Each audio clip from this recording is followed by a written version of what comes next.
thank you guys again for coming out. We are so excited. We got a great show planned for you guys tonight. You guys are in for a real treat. We're all out here ready to work for you guys tonight. But first, let's give it up for the real workers tonight. Your bar and wait staff out there. Yeah, that's right. Working hard for you guys. Make sure I see food. Make sure you guys stay drunk. Yeah. And that's the secret, you guys. Keep drinking, because the drunker you get, the funnier we are. All right, so that's right. Make it a good show for yourselves and us, all right?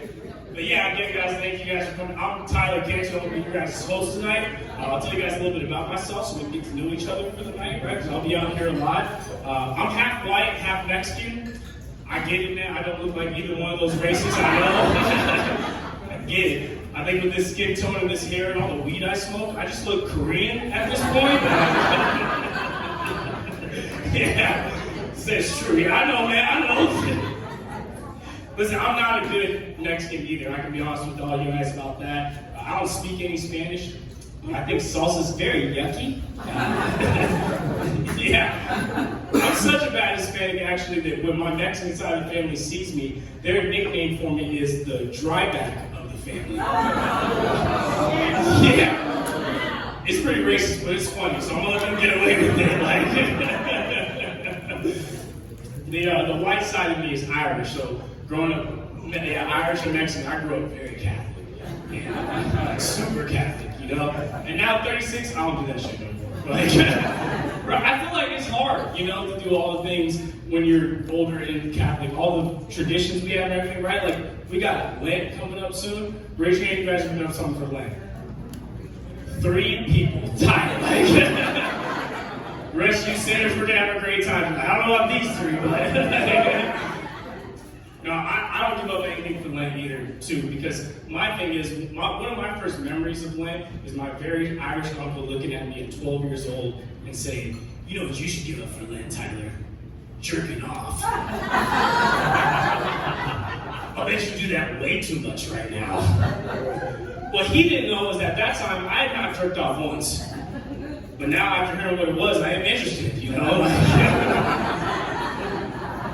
And then, when I found out what it was, instead of giving it up, that's all I did for 40 days and 40 nights. Completely backfired on my uncle, you know?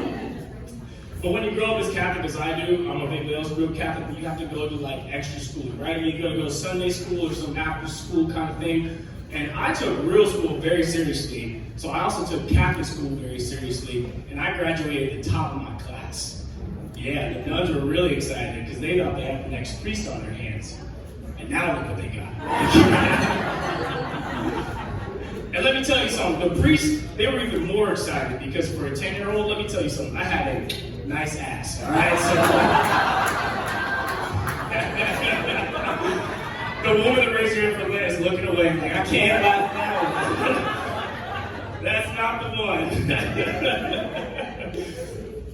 But I still have some very Catholic friends that don't always agree with my choices or the life choices I've made. Like, I got one tattoo on my body. It's of my daughter's name and birthday, so I don't ever have to look like a bad dad, you know? Like, what's your birthday? But when one of my Catholic friends found out I did this, he got so upset. He was like, I can't believe you would mark your body up. My body's a temple from God. I would never do anything to damage it. And I was like, oh, word, man? Aren't you circumcised? Right? Like, doesn't sound like your parents thought your body was a temple, big guy. Like, my temple's got a little graffiti on it. Yours is missing a key piece, but you ain't getting back on Amazon, buddy. Like, I'm also a single dad too, but you guys know what I'm more proud of is I'm one of the few single dads in this country to gain full custody of his kid after a death. Thank you, Sacramento. That's right. Give it up for us. That's right. I killed them all, so it was pretty easy. Everybody feels bad for clapping now. That was awesome. No, she's fine. My daughter has done great since the breakup too. You know, like she's been dealing with everything, but she's really good now. She's been really comfortable. In fact, I do feel like kids have to grow up a little fast for our taste. I don't know about the parents now if they agree. right? See some head nods? Yeah. Like, my daughter's 12, and she's been telling me about every boy she's had a crush on for like the past 4 years. Yeah, it's great as a dad, she's that comfortable. Also, as a dad, kind of fucking sucks. Especially when it's like a lot of boys, you know? Not as a good future for pops right now. But recently, she threw me for a little bit of a loop. Recently, she got home and she told me that she now has her first crush on a girl. I know. When she told me this, I was like, yes, let's go! Give me for that, man. No, dance ever. I did that shit. That's every dad's dream. Come on now. I did get a new girlfriend though, and she came with a son who was about the same age. So I'm finding out how much harder it is to raise a little boy than raise little girls. Boys are fucking gross. I forgot how gross we were at that age, you know? And they are really different to raise, you know? Like my daughter, she's been unicorns and ponies and a lot of boys, yeah, but my son, he's different to talk to. He gets into like really deep conversations randomly with me. Like we were in the car recently, and he started asking me about why there's no real superheroes in the world with superpowers. And I was like, I don't know, buddy. And then his theory, he goes, I don't think there's any superheroes right now because there's no supervillains. Right? Interesting take. So I thought as his comedian dad, what a great time to find out whose political party's gonna be. Right? And I was fair, guys, I was. This was months ago. So I started with Biden. I was like, what about Biden, buddy? A lot of people think that guy's the villain right now. And he goes, come on, Tyler. Biden's way too old to be a supervillain. I was like, fair point, half America thinks too old to be president, so you're not wrong. Like, but I was fair, like I said, so I went to Trump next. I was like, what about Trump, buddy? A lot of people think that guy's the villain right now.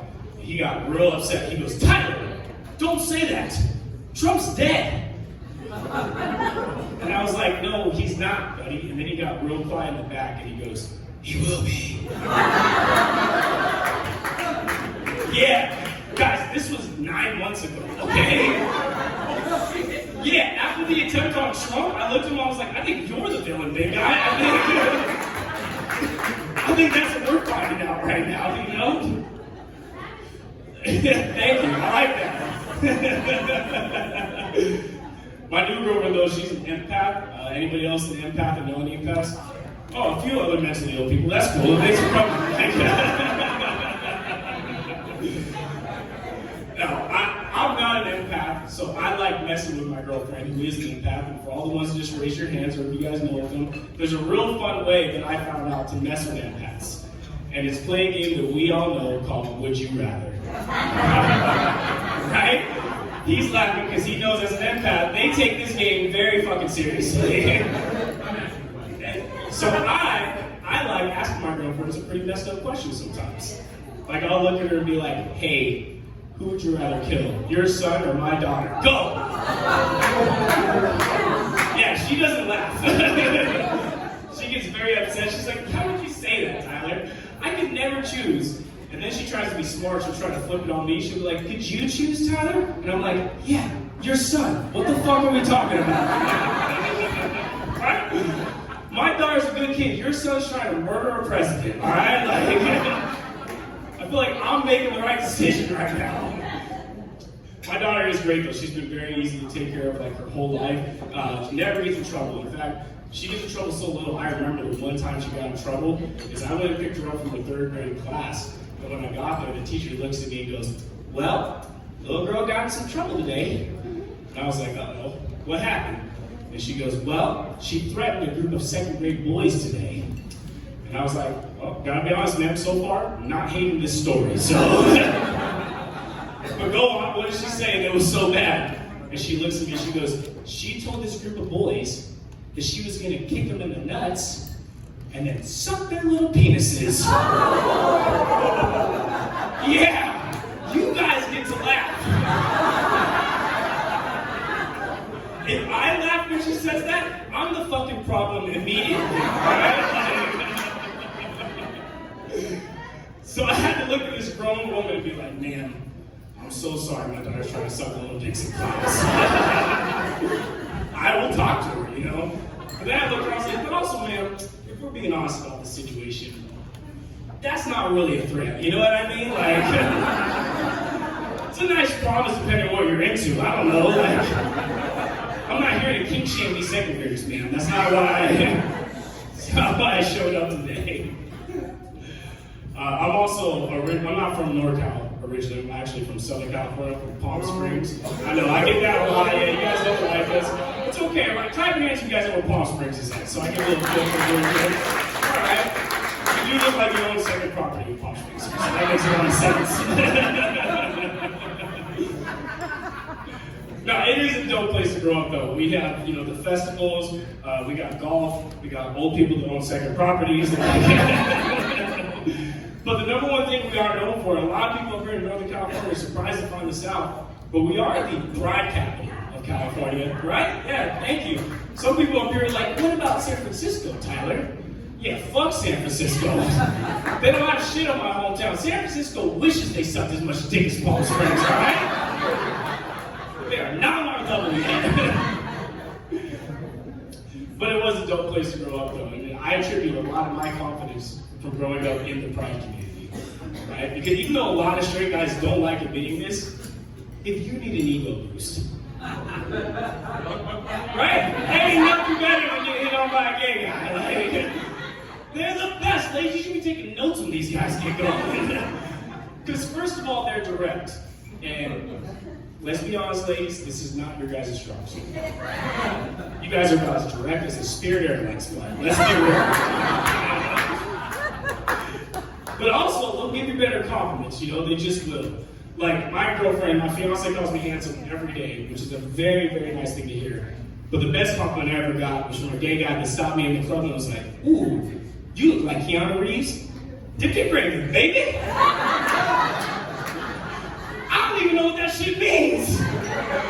But it made me feel really fucking good at the time, you know? Like,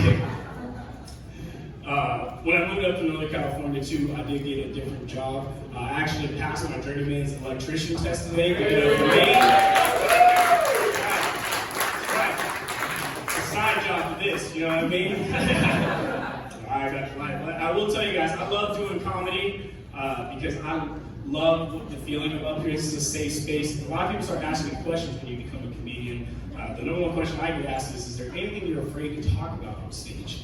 And I hope I've proven in the last 15 minutes that my answer is no. Like I said, this is our safe space. It's supposed to be fun. We all are in on the jokes here. It's off the stage where it gets a little dicey, right? We're in 2025. Language is a big deal now. Like for me, I almost got my ass kicked recently by misgendering someone. Yeah, I met this person. This person is very big, about 6'8", bodybuilder type of body, long hair, kind of looked like a Viking. Except he had purple hair and eyeshadow. So it's more like a gender fluid Thor, if that helps. Paint the picture a little bit, you know? But when I met him, the mistake I made was I said, hey man, nice to meet you.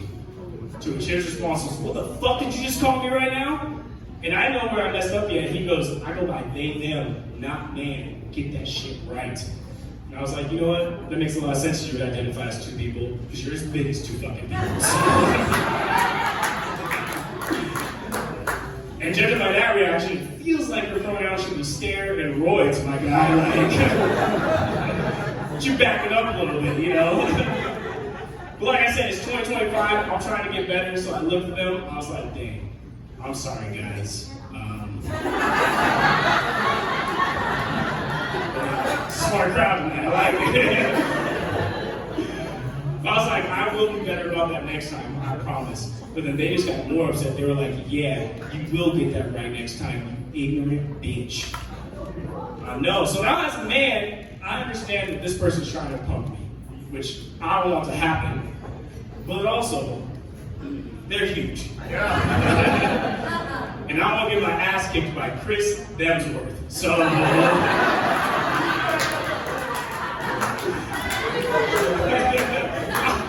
right? I got a decision to make at this point. So I looked at them, I was like, all right, listen, motherfuckers. was like, I will kick you in the nuts and then suck your little penis.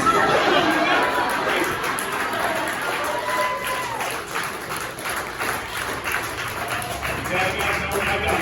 Hell yeah. Turns out they were into that, so.